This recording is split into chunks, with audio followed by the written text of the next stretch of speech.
पण मुसलमान प्रचंड घाबरलेले आहेत. सांगतो तुम्हाला, पहिलं सीएच्या बद्दल बोलूया. सीए मध्ये तुम्ही खासदार आहात, तुम्हालाही कल्पना आहे की सीए म्हणजे कोणालाही देशातून बाहेर काढण्याचा कायदा नाही. तर तेवढ्यापुरतं मी मानतो जे अमित शहा म्हणाले की नागरिकत्व देण्याचा कायदा आहे, हे मान्य आहे मला. बाहेरच्या देशातनं म्हणजे या आपल्या शेजारी देशातनं येणारे जे पीडित लोक आहेत त्यांना इथे नागरिकत्व देण्याचा तो कायदा आहे. इथून कोणालाही बाहेर घालवण्याचा हा कायदा नाही. तो जो कायदा आहे ज्याची चर्चा होणार नाही किंवा होत नाहीये तो आहे NRC. बरं, तो कायदा हा केवळ मुसलमानांपुरता नाही, तो येणार नाही, येऊ देणार नाही. पण जर का तो अंमलात आणण्याचं भाजपाने ठरवलं, तो केवळ मुसलमानांना त्रास होणार नाही, तर तुम्हाला, आम्हाला आणि देशातल्या हिंदूंना, सर्व धर्मांना, म्हणजे तिथे मात्र सेक्युलरिझम येणार आहे. सर्व धर्म समभाव, सगळ्या 40% नागरिकांना, हिंदू याच्यामध्ये संकटात आहे. सांगतो, सगळ्या नागरिकांना त्यांचं नागरिकत्व सिद्ध करावं लागणार. म्हणून हा हिंदू मुसलमान हा भेद तिकडे येणार नाही. म्हणून मुसलमानांनी रस्त्यावर आले आणि त्याला विरोध करतात आणि हिंदू म्हटल्यानंतर मी त्याला पाठिंबा देत नाही. हिंदूंच्या सुद्धा मुळावरती तो येणारा कायदा आहे. जसं आसाममध्ये झालं, आसामपुरता हा अत्यंत महत्त्वाचा कायदा आहे. हा विषय देशात येत नाही आणि येऊ नये, येऊ देणार नाही तो. पण आसाममध्ये 19 लाख लोकांचं नागरिकत्व त्यांना ते सिद्ध करता आलेलं नाही, म्हणून प्रश्न निर्माण झालेला आहे. त्या 19 लाखामध्ये 14 लाख हे हिंदू आहेत.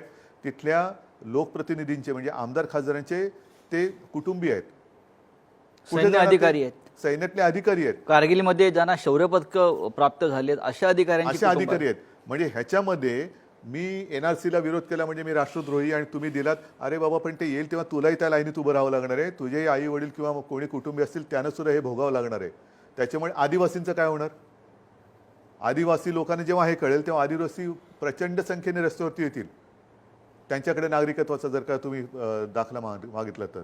अनेक लोक अशी आहेत की ज्यांच्याकडे काही कदाचित दाखले नसतील, ते रस्त्यावर येणार. त्याच्यामध्ये हिंदूंना सुद्धा हे भोगावं लागलं. आणि ह्या देशात जसं आपण बाजूच्या राज्यात देशांमध्ये CA मध्ये पीडित अल्पसंख्याक हिंदू आहेत. आणि म्हणून मला असं वाटतं की हा विषय आता नाही आहे, NRC हा विषय आलेला नाही आहे. म्हणून त्याच्यासाठी भुई झोपटण्यात काहीच अर्थ नाही. म्हणजे त्याच्या विरोधातही मोर्चे निदर्शनात करण्यात काय अर्थ नाही आणि समर्थनार्थ पण करण्यात अर्थ नाही. कारण समर्थनार्थ जे मोर्चे निघतील, दुर्दैवाने NRC आणला तर त्या मोर्चातल्या कदाचित बऱ्याच लोकांना त्याचा त्रास होणार आहे. की बांगलादेशी किंवा पाकिस्तानी घुसखोर जे आहेत त्यांना हाकलावंच लागेल या भूमिकेशी आपण ठाम आहेत का? ही बाळासाहेबांची भूमिका आहे, ही काही नवीन भूमिका थोडी आहे. पण या घुसखोरांची माहिती म्हणजे जसं मध्ये मला वाटतं लोकसत्ताने एक आग्रह केलेला होता की निश्चलनीकरण झालं नोटांचं, डिमॉनिटायझेशन. त्याच्यात एक कारण सांगितलं गेलं होतं की खोट्या नोटा. हो, संपूर्ण अर्थव्यवस्थेत किती टक्के खोट्या नोटा होत्या? काही टक्क्यात असतील. पण त्या काही टक्के नोटांसाठी तुम्ही संपूर्ण चलनी नोटांचे कागदाचे तुकडे केले.